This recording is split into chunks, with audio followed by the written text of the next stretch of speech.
2004년 2월 12일로 갑니다. 어떤 얘기 해주시겠습니까? 네, 2004년 2월 12일은 서울대학교 황우석 교수 연구팀이 사람의 체세포와 난자만으로 인간 배아 줄기세포를 만드는데 성공했다고 발표한 날입니다.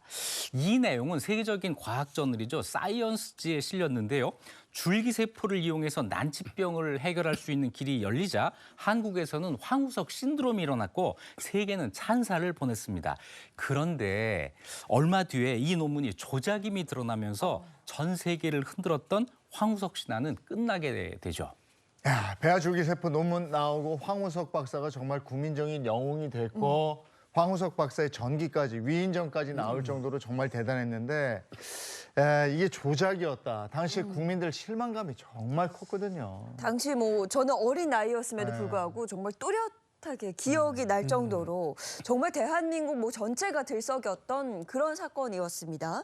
황우석 박사가 원래 줄기세포 연구를 하기 전에 동물 복제 분야에서 명성이 높았었죠. 네, 동물 복제 분야에서는 정말 많은 업적을 쌓은 사람이죠. 황우석 박사는 1990년대부터 수많은 동물 복제 실험을 성공을 시켰는데요. 1995년 슈퍼 송아지라고 불리는 복제 송아지를 탄생시켰고요. 1999년에는 세계 최초의 체세포 복제 젖소 영롱이를 탄생시켰고 2002년에는 복제 돼지를 탄생시켰고 2005년에는 세계 최초의 복제 개 스너피를 탄생시키면서 기네스북에 오르기까지 했습니다. 네, 황우석 박사 연이은 연구 성공은 한국 과학계 위상을 높이고 우리 국민에게 희망을 줬었습니다.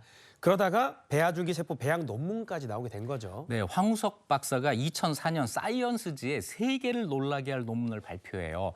인간 체세포를 이용한 배아줄기세포 배양에 성공했다라고 발표한 건데요. 연구진은 인간의 복제 배아줄기세포를 만든 것이 불가능하다는 통설을 뒤집었다. 사람의 난자와 체세포만으로 만든 줄기세포를 이용해서 환자의 손상된 조직인 기관에 면역 거부 반응 없이 이식이 가능하다라고 했고 배아줄기세포 치료를 통해서 뇌질환, 당뇨병, 심장병 같은 난치병을 해결할 수 있다라고 밝혔습니다.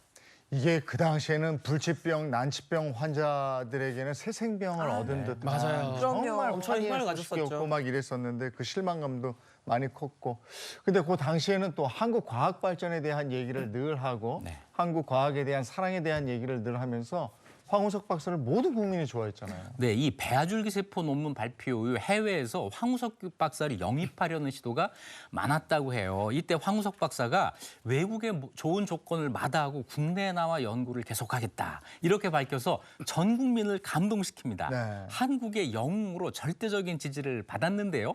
어떤 항공사에서는 평생 1등석을 무료로 주겠다. 이런 제안도 했고요. 어떤 국회의원들은 황 교수에게만큼은 영수증 없이도 쓸 수 있는 연구비를 지원해 주고 네, 저 같은 연구자에게는 정말 꿈 같은 제안인데요.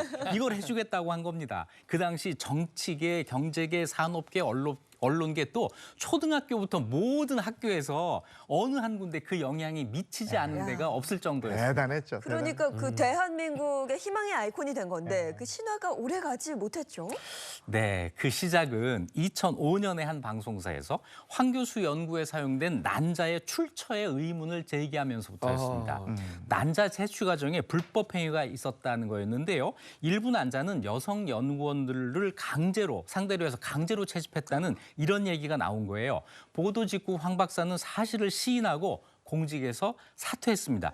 그런데 그때 황 박사 인기가 워낙 높다 보니까 언론을 제기했던 방송사가 이 틀린 말을 한 게 아닌데도 오히려 비난을 받았습니다. 사소한 잘못을 트집 잡아서 국가적 영웅을 몰락시키려고 한다 이런 거였고 방송사 앞에서 시위가 벌어지기까지 했습니다. 네.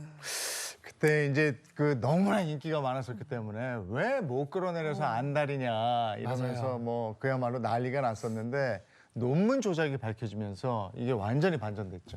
네, 황 박사 사태 2탄이라고 할 수 있는데요. 인터넷 게시판에 과학도들이 황 박사 논문에 실린 몇몇 사진들의 의문을 제기한 거예요.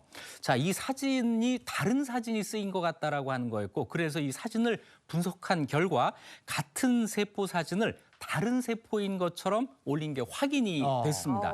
또 결정적인 증언이 나오는데 황 박사에게 줄기세포를 제공한 병원의 이사장이 긴급 기자회견을 열어서 체세포 줄기세포는 존재하지 않는다라고 하는 폭탄 발언을 한 겁니다. 모든 것이 다 조작된 것이다라고 이게 밝혀진 거죠. 여론은 들끓었고 서울대가 자체 조사를 벌인 결과 사이언스 논문이 고의로 조작되었다라고 하는 것이 밝혀집니다. 자, 황우석 박사는 대국민 성명을 통해서 사과 입장을 밝혔는데요. 파견 연구원들이 자기를 속이고 실험 결과를 제출한 것이다. 이렇게 연구원들에게 책임을 미루면서 변명을 했어요. 하지만 한 번 더 검증하는 절차를 거치지 않은 게 내 잘못이다. 부분적으로 자기 잘못을 인정을 한 거죠. 하지만 이 연구가 모두 조작된 거라고 하는 이 이유 때문에 황 박사는 교수직에서 파면되고 완전히 몰락하고 말았습니다. 이 황우석 교수 사태는요. 국익과 결과만능주의 이것 때문에 윤리식이 희박해졌다는 이 세태를 그대로 반영한 사건이었고요. 그러면서도 언론의 역할이 어떠해야 되는가를 또 보여주는 교훈이 되는 사건이기도 했습니다.